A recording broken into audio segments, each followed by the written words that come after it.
Friends, ഇന്നത്തെ നമ്മുടെ യാത്ര തമിഴ്നാട്ടിലെ പ്രശസ്തമായ തിരുച്ചെങ്കോട് അർദ്ധനാരീശ്വര ക്ഷേത്രത്തിലേക്കാണ്. ഈ റോഡിൽ നിന്നും നാമക്കൽ റൂട്ടിൽ 1 മണിക്കൂർ യാത്ര ചെയ്താൽ എത്തിച്ചേരുന്ന ഈ ക്ഷേത്രം സ്ഥിതി ചെയ്യുന്ന തിരുച്ചെങ്കോട് തിരുമലയാണ് നമ്മളിപ്പോൾ കണ്ടുകൊണ്ടിരിക്കുന്നത്.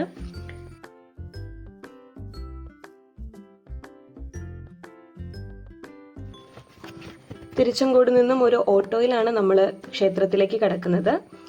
ക്ഷേത്ര കവാടത്തിലേക്കാണ് ഇപ്പോൾ നമ്മൾ സമീപിച്ചുകൊണ്ടിരിക്കുന്നത്.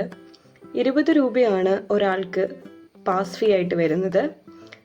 രാവിലെ 6 മണി മുതൽ വൈകിട്ട് 6 മണി വരെ ഭക്തർക്കായി സന്ദർശന സമയം അനുവദിച്ചിരിക്കുന്ന ഈ ക്ഷേത്രത്തിന്റെ പ്രധാന പ്രതിഷ്ഠ ശിവപാർവതിമാരുടെ അർദ്ധനാരീശ്വര ഭാവമാണ്. 276 പ്രസിദ്ധ ശിവക്ഷേത്രങ്ങളിൽ 208ാം സ്ഥാനമാണ് നമ്മൾ പോയിക്കൊണ്ടിരിക്കുന്ന തിരുച്ചെങ്കോട് അർദ്ധനാരീശ്വര ക്ഷേത്രത്തിനുള്ളത്.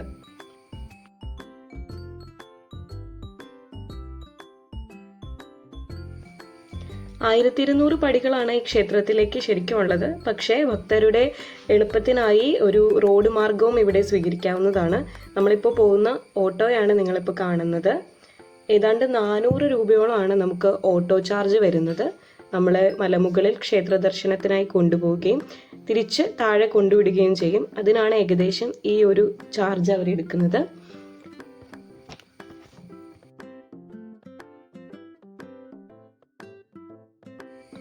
യാത്രാമധ്യേ മനോഹരമായ വ്യൂ പോയിന്റ്സും നിറയെ കുരങ്ങന്മാരും ഒക്കെ ആയിട്ട് വളരെ രസകരമായിരുന്നു. ഏകദേശം 6 മണിയോട് കൂടിയാണ് ഞങ്ങൾ എത്തിയത്. സന്ധ്യാസമയം ആയതിനാൽ തന്നെ വളരെ മനോഹരമായിരുന്നു അന്തരീക്ഷം.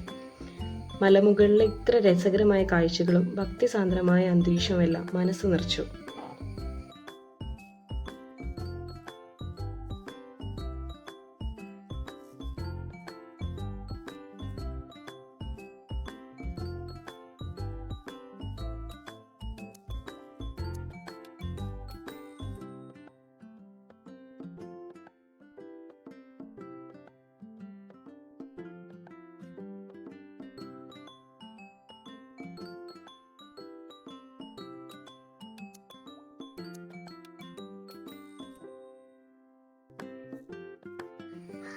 ഫ്രണ്ട്സ്, അങ്ങനെ നമ്മളിപ്പോൾ തിരുമലയുടെ മുകളിൽ എത്തിച്ചേർന്നിരിക്കുകയാണ്.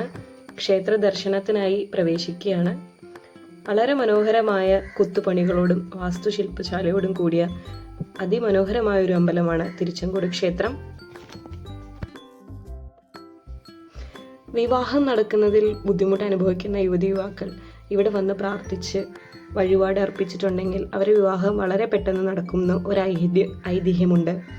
അതുകൊണ്ടാണെന്നറിയില്ല, ഞങ്ങൾ ചെല്ലുന്ന സമയത്ത് ഏകദേശം 5ന് മുകളിൽ കല്യാണങ്ങൾ ആ സമയത്ത് നടക്കുന്നുണ്ടായിരുന്നു.